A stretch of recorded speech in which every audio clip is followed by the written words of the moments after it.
Oke, bismillahirrahmanirrahim. Assalamualaikum warahmatullahi wabarakatuh. Kami dari kelompok 1 di sini kami akan berdiskusi tentang pendidikan kewarganegaraan sebagai pengembangan kepribadian. Oke, sebelumnya perkenalkan, nama saya Maulidia Ramdhani. Nama saya Muhammad bin Umar Tuhari. Nama saya Rehan Maulana. Saya Adiba Muhammad Rasya. Nama saya Asep Prianto. Untuk diskusi yang pertama itu tentang pengertian pendidikan kewarganegaraan dan definisi pendidikan kewarganegaraan sebagai pembangun kepribadian menurut para ahli. Oke, di sini saya akan menjawab untuk pengertian pendidikan kewarganegaraan itu merupakan upaya untuk mencerdaskan kehidupan bangsa, khususnya kita sebagai generasi muda, agar mampu berpartisipasi aktif dalam pembelaan negara. Selanjutnya, di sini saya akan membacakan definisi dari pendidikan kewarganegaraan menurut para ahli.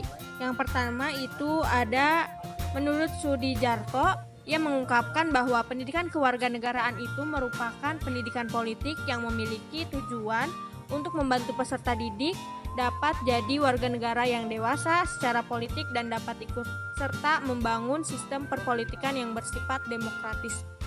Terus yang kedua itu ada menurut Ajumardi Ajra, yang mengungkapkan bahwa pendidikan kewarganegaraan mengkaji dan membahas tentang pemerintah, konstitusi, lembaga-lembaga demokrasi, rule of law, hak dan kewajiban negara, serta demokrasi. Pada pendidikan kewarganegaraan juga membangun kesiapan menjadi warga dunia. Mungkin untuk pengertian dan definisi dari pendidikan kewarganegaraan menurut para ahli mungkin hanya segitu. Oke, selanjutnya yaitu sejarah dan perkembangan pendidikan kewarganegaraan yang akan disampaikan oleh Saudara Asep. Baik, sejarahnya pada saat itu mata pelajaran sipil atau kewarganegaraan pada dasarnya berisikan pengalaman belajar yang digali dan dipilih dari disiplin ilmu sejarah, geografi, ekonomi, dan politik, pidato-pidato presiden, deklarasi hak asasi manusia, dan pengetahuan tentang perserikatan bangsa-bangsa. Setelah sipik termasuk secara formal tidak dijumpai dalam kurikulum tahun 1957 maupun dalam kurikulum tahun 1946, namun secara material dalam kurikulum SMP dan SMA tahun 1957 terdapat mata pelajaran tata negara dan tata hukum, dan dalam kurikulum 1946 terdapat mata pelajaran pengetahuan umum yang di dalamnya memasukkan pengetahuan mengenai pemerintah. Dalam kurikulum tahun 1998 dan 1969 dalam digunakan istilah pendidikan kewarganegaraan yang berisikan sejarah Indonesia dan konstitusi termasuk Undang-Undang Dasar 1945. Dalam kurikulum tahun 1973 dan 1874 yaitu tahap awal yang diberikan kepada peserta didik SD sampai sekolah menengah dan pendidikan PPBN. Tahap lanjut diberikan di PT dalam bentuk pendidikan kewiraan. Dalam kurikulum tahun 1975, perubahan ini sejalan dengan misi pendidikan yang diamanatkan oleh TAP MPR 2 /MPR /1973. Mata pelajaran PMP ini merupakan mata pelajaran wajib untuk SD, SMP, SMA, SPG, dan sekolah kejuruan. Kurikulum PPKN tahun 1994. Kurikulum ini mengorganisasikan materi pembelajarannya bukan atas dasar rumusan butir-butir nilai P4, tetapi atas dasar konsep nilai yang disaripatikan dari P4 dan sumber resmi lainnya, yang ditata dengan menggunakan pendekatan spiral meluas atau spiral of compact development. Dalam tahun 2004 diberlakukan kurikulum yang dikenal dengan nama kurikulum berbasis kompetisi tahun 2004, di mana pendidikan kewarganegaraan berubah nama menjadi kewarganegaraan. Tahun 2006 berubah kembali menjadi pendidikan kewarganegaraan, di mana secara substansi tidak terdapat perubahan yang berarti, hanya kewenangan pengembangan kurikulum yang diserahkan secara konseptual istilah pendidikan. Oke, baik. Tadi penjelasan dari sejarah dan perkembangan pendidikan kewarganegaraan yang disampaikan oleh Asep. Sekarang lanjut kepada pembahasan tentang peran pendidikan kewarganegaraan dalam membangun karakter Pancasila dalam menyambut era society yang akan disampaikan oleh Saudara Pido. Peran pendidikan kewarganegaraan dalam membangun karakter Pancasila dalam menyambut era society sebagai mata kuliah pengembangan kepribadian di perguruan tinggi membekali mahasiswa 3 kemampuan atau kompetensi dalam rangka agar untuk mempersiapkan mahasiswa agar mampu bersaing di era society 4.0. Kompetensi tersebut yaitu A. Civic knowledge berkaitan dengan pengetahuan mahasiswa khususnya hak dan kewajiban sebagai warga negara. B. Civic skill berkaitan dengan keterampilan dan kecakapan di dalam mengimplementasikan pengetahuan sebagai warga negara yang baik. C. Civic disposition berkaitan dengan kepribadian atau karakter yang berdasarkan nilai-nilai Pancasila. Ketiga kompetensi tersebut sangat penting untuk dikuasai mahasiswa dalam menghadapi era society 5.0 yang menekankan kepada kemampuan penguasaan terhadap teknologi informasi kritis, inovatif, dan kerjasama tim, leadership, dan lain sebagainya. Karakter seseorang akan dapat terbentuk dengan baik apabila individu tersebut mampu berpikir positif terhadap segala sesuatu yang dialami di dalam kehidupan bermasyarakat, berbangsa, dan bernegara. Karakter terbentuk dari awal apa yang dipikirkan oleh individu tersebut.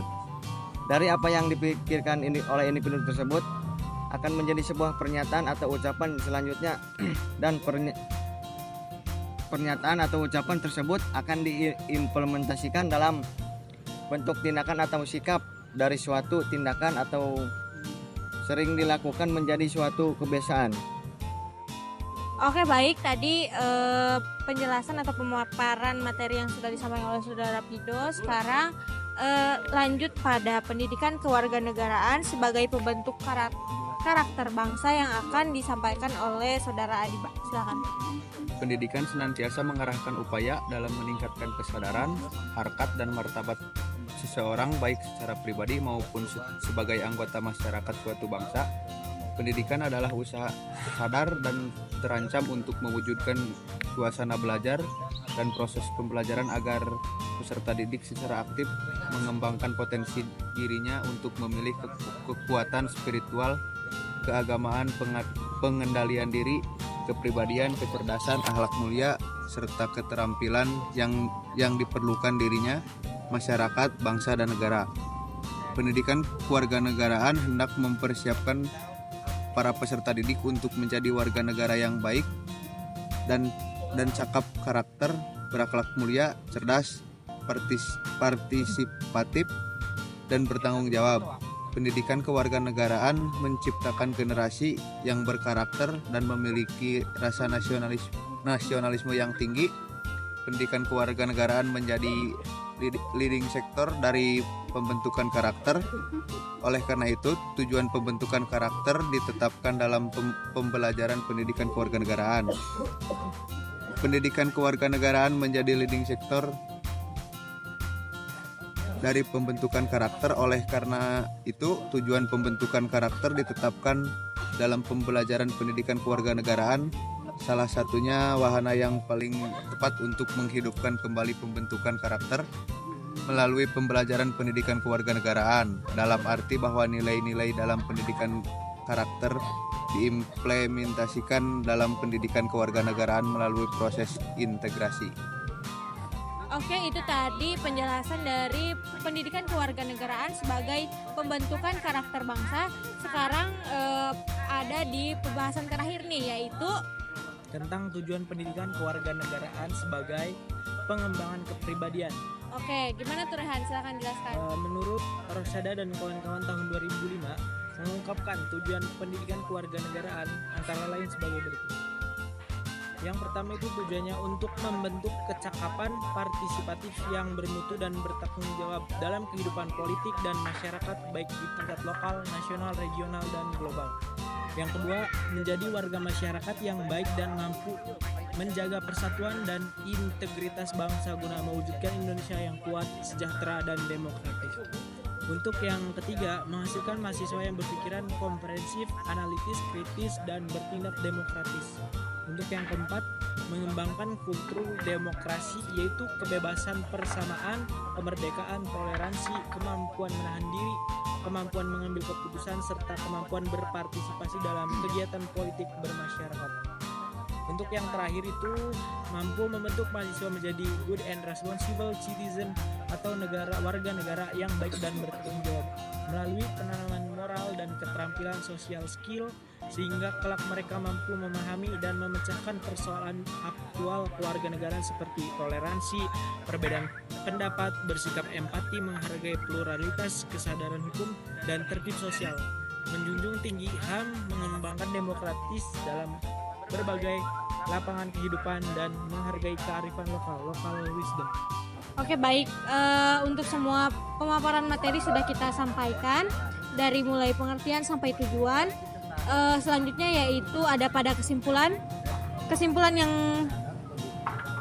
bisa saya simpulkan yaitu pendidikan kewarganegaraan itu mengajarkan pentingnya toleransi dan menghormati keragaman budaya, agama, dan gagasan dalam masyarakat. Hal ini membentuk masyarakat yang dapat hidup harmonis dalam lingkungan yang majemuk dan multikular. Selain itu, sikap kritis dan berpikir analisis dikembangkan agar mahasiswa mampu secara cerdas mengevaluasi berbagai permasalahan sosial dan politik. Oke, mungkin cukup sekian dari kami kelompok 1. Kurang lebihnya mohon maaf. Wabillahi taufiq wal hidayah. Wassalamualaikum warahmatullahi wabarakatuh.